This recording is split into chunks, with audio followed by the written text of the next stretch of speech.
বাংলাদেশ জামাত ইসলামী যোগ দিন সবাই করেন যোগ দিন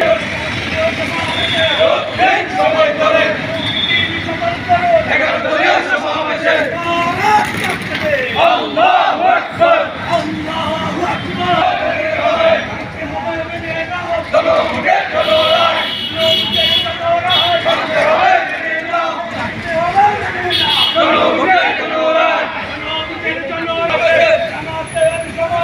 যোগ দিন সফল করুন যোগ দিন সফল করুন বাংলাদেশ জামাত ইসলামী জিন্দাবাদ জিন্দাবাদ জিন্দাবাদ জিন্দাবাদ বাংলাদেশ জামাত ইসলামী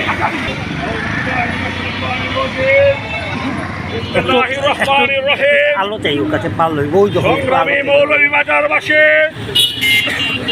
আপনারা জানেন আগামীকাল 11 দলের সফল করার লক্ষ্যে আজকের এই প্রচার মিছিলে এই পর্যায়ে বক্তব্য রাখবেন বাংলাদেশ জামাত ইসলামী মৌলভীবাজার পৌরসভার সংগ্রামী আমির জননেতা জনাব হাফেজ তাজুল ইসলাম।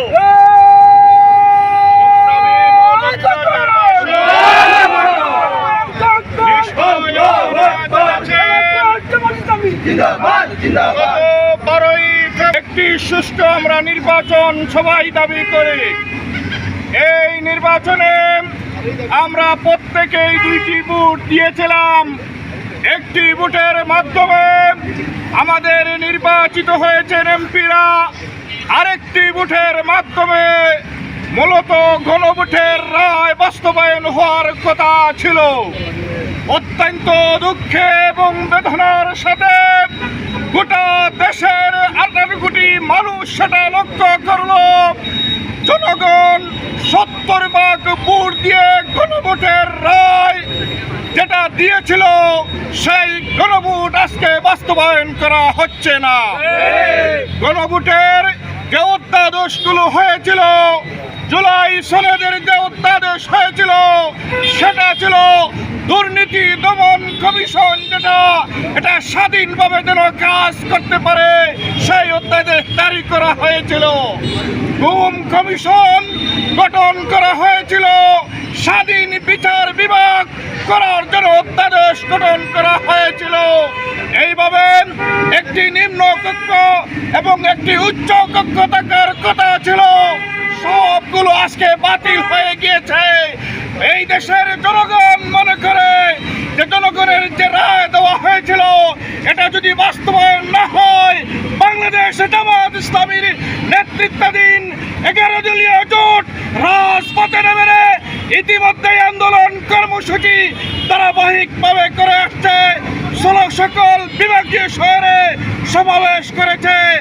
আগামীকাল সিলেটের আলিয়া মাদ্রাসা ময়দানে সর্বশেষ বিভাগীয় সমাবেশ অনুষ্ঠিত হবে। সেখানে জাতীয় নেতৃবৃন্দ বক্তব্য রাখবেন, পরবর্তী নির্দেশনা, পরবর্তী কর্মসূচি ঘোষণা করা হবে। সমাবেশকে সফল এবং সার্থক করার জন্য মৌলভীবাজারবাসীকে সেই সমাবেশে যোগদানের উদাত্ত আহ্বান জানিয়ে মূলত আজকের এই প্রচার মিছিল হয়েছে। আজকের প্রচার মিছিলে যারা অংশগ্রহণ করেছেন সবাইকে আন্তরিক মোবারকবাদ, কৃতজ্ঞতা জানিয়ে আজকের মিছিল পরবর্তী সমাবেশের কাজ এখানেই সমাপ্তি ঘোষণা করছে। আল্লাহ হাফেজ। বাংলাদেশ জিন্দাবাদ, বাংলাদেশ জামাত ইসলামী জিন্দাবাদ।